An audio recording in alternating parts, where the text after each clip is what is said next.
नमस्कार, मैं हूं सुधीर चौधरी और डीएनए के वीकेंड एडिशन में आपका बहुत बहुत स्वागत है। आप इसे हफ्ते का बेस्ट ऑफ डीएनए भी कह सकते हैं। डीएनए के वीकेंड स्पेशल में हम आपको हफ्ते की बड़ी खबरों के बेहतरीन डीएनए टेस्ट दिखाएंगे। इसमें खबरों का चुनाव इस आधार पर होगा कि या तो वो हफ्ते की सबसे बड़ी और महत्वपूर्ण खबर हो, या वो आपके जीवन से जुड़ी हुई कोई ज्ञानवर्धक खबर हो, या फिर कोई ऐसी रिपोर्ट जो आपकी आंखों के जरिए आपके दिल में उतर जाए। इस हफ्ते हमने कश्मीर में अपनी आजाद रिपोर्टिंग सीरीज का दूसरा भाग शुरू किया है।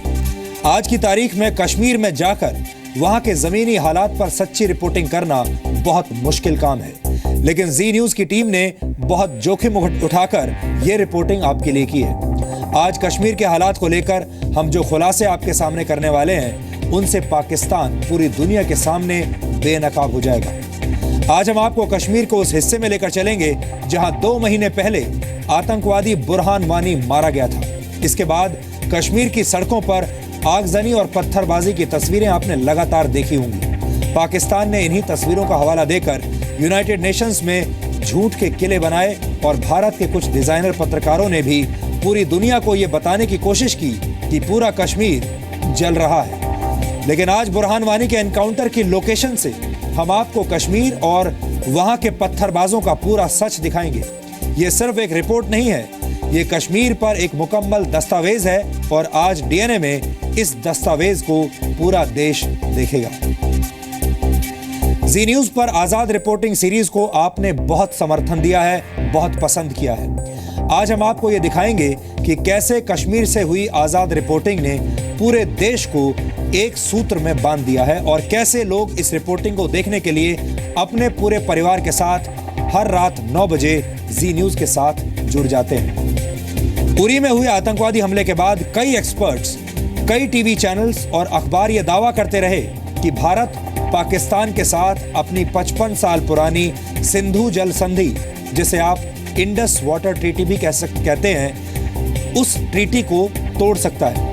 कई लोगों ने ऐसा प्रचार भी किया कि समझौता तोड़ देने से पाकिस्तान का एक बड़ा हिस्सा रेगिस्तान में तब्दील हो जाएगा और पाकिस्तान की अर्थव्यवस्था की कमर टूट जाएगी। इस विषय को लेकर काफी कंफ्यूजन था, इसलिए हमने इंडस वाटर ट्रीटी यानी सिंधु जल संधि का एक ज्ञानवर्धक विश्लेषण आपके लिए किया है, जो आज आपको जरूर देखना चाहिए। लेकिन आज का डीएनए टेस्ट शुरू करने से पहले देखते हैं आज की तमाम बड़ी खबरें नॉनस्टॉप न्यूज में। पाकिस्तान में एलओसी पार सर्जिकल स्ट्राइक के बाद पहली बार रक्षा मंत्री ने बयान दिया, कहा दर्द देने वाले को दर्द देकर जवाब देंगे। आतंकवादियों के तहत आप हमें अगर पीड़ा देना चाहते हैं तो इस देश की सेना, इस देश के लोग सभी आपको भी पीड़ा देने में समर्थ है। पर्रिकर ने सेना के जवानों को बधाई देते हुए कहा कि सर्जिकल स्ट्राइक पाकिस्तान को करारा तमाचा है, जिसके लिए हमारे दुश्मन जिन्होंने ये कर्म किया था, उनके गाल पे 5 थप्पड़ लगाने वाले हमारे पैरा फोर्स के सभी जवानों को मैं उनका अभिनंदन करता हूं और उनको बधाई देता हूं। Army chief general Dalbir Singh ने आज सेना की नॉर्दर्न कमांड और वेस्टर्न कमांड का दौरा किया। सेना प्रमुख का ये दौरा सर्जिकल स्ट्राइक के बाद के हालात का जायजा लेने के लिए था। सर्जिकल स्ट्राइक के बाद सीमा पर तनाव बढ़ा है। सेना ने एलओसी पर चौकसी बढ़ा दी है। सूत्रों के मुताबिक सेना प्रमुख ने जम्मू कश्मीर में किसी भी स्थिति से निपटने की तैयारियों की समीक्षा की और अधिकारियों के साथ बैठक भी की। सर्जिकल स्ट्राइक की योजना नॉर्दर्न कमांड ने ही बनाई थी। नॉर्दर्न कमांड के हेडक्वार्टर उधमपुर में सेना प्रमुख ने उन जवानों से मुलाकात की जिन्होंने सर्जिकल स्ट्राइक को अंजाम दिया था। आर्मी चीफ ने कामयाब ऑपरेशन के लिए जवानों को बधाई दी। एलओसी पार सर्जिकल स्ट्राइक के बाद पाकिस्तान बार बार युद्ध विराम तोड़ रहा है। शनिवार सुबह जम्मू कश्मीर के अखनूर में पाकिस्तान की तरफ से भारी गोलाबारी हुई। पाकिस्तान की ओर से मोर्टार भी दागे गए। ये गोलीबारी पाकिस्तान ने सुबह 4 बजे के आसपास की। पाकिस्तान की गोलीबारी के बाद एलओसी के नजदीक बसे हुए लोगों से घर खाली कराकर उन्हें सुरक्षित जगहों पर पहुंचाया गया। LOC पार भारतीय सेना के सर्जिकल ऑपरेशन के बाद ये चौथा मौका है जब पाकिस्तान ने सीज फायर तोड़ा। सूत्रों के मुताबिक पाकिस्तान ने अपनी फौज की 5 बटालियन LOC पर तैनात की हैं। पाकिस्तानी सेना के जवानों की छुट्टियां पहले ही रद्द की जा चुकी हैं।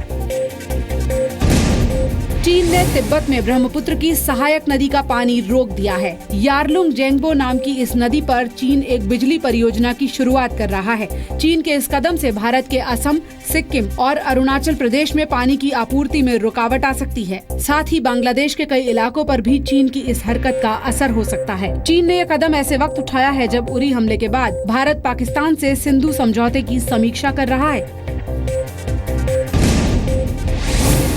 सलमान खान के पाकिस्तानी कलाकारों के समर्थन वाले बयान पर MNS प्रमुख राज ठाकरे ने कहा कि सलमान की फिल्मों का बायकॉट किया जाना चाहिए। सलमान खान असेल ना ताकि बॉलिवूड असेल त्याला कधी काही श्रद्धांजली वाहिली आहे नाही। सलमान के बयान का विरोध करते हुए शिवसेना ने कहा है कि सलमान खान को अगर पाकिस्तान से इतना प्यार है तो उन्हें पाकिस्तान चले जाना चाहिए। सलीम खान त्याचे वडील यांनी आपल्या मुलाला घरात कोंडून ठेवलं पाहिजे। कोणी सलमान खान असतील किंवा अन्य कोणी असतील, यांच्या घरातलं कोणी देशासाठी मेलेलं नाही म्हणून त्यांची ही बेताल बडबड सुरू असते। फिल्म इंडस्ट्री में भी कई लोगों ने पाकिस्तान के कलाकारों को समर्थन देने के सलमान के बयान पर नाखुशी जताई है। देश में 65,250 करोड़ के काले धन का पता चला है। मोदी सरकार की इनकम टैक्स डिक्लेरेशन स्कीम को बम्पर रिस्पांस मिला है। इस योजना के तहत 4 महीनों में 64,275 लोगों ने 65,250 करोड़ रुपए के काले धन का खुलासा किया है। इस योजना से सरकार को करीब 30,000 करोड़ का फायदा हुआ है। इन 64,275 डिक्लेरेंट्स ने अभी तक जो काउंट हुआ है वो फिगर है ₹65,250 करोड़। साथ ही वित्त मंत्री ने कहा है कि आयकर विभाग ने टैक्स चोरी रोककर करीब 16,000 करोड़ रुपए की रिकवरी की है। सरकार ने ऐलान किया था कि जो लोग 30 सितंबर तक ब्लैक मनी का खुलासा करेंगे वो 45% टैक्स और पेनल्टी देकर कार्रवाई से बच जाएंगे। वहीं काले धन का खुलासा न करने वालों के खिलाफ अब कड़ी कार्रवाई की तैयारी हो रही है और इसके लिए सरकार ने 7 लाख लोगों को नोटिस भेजा है।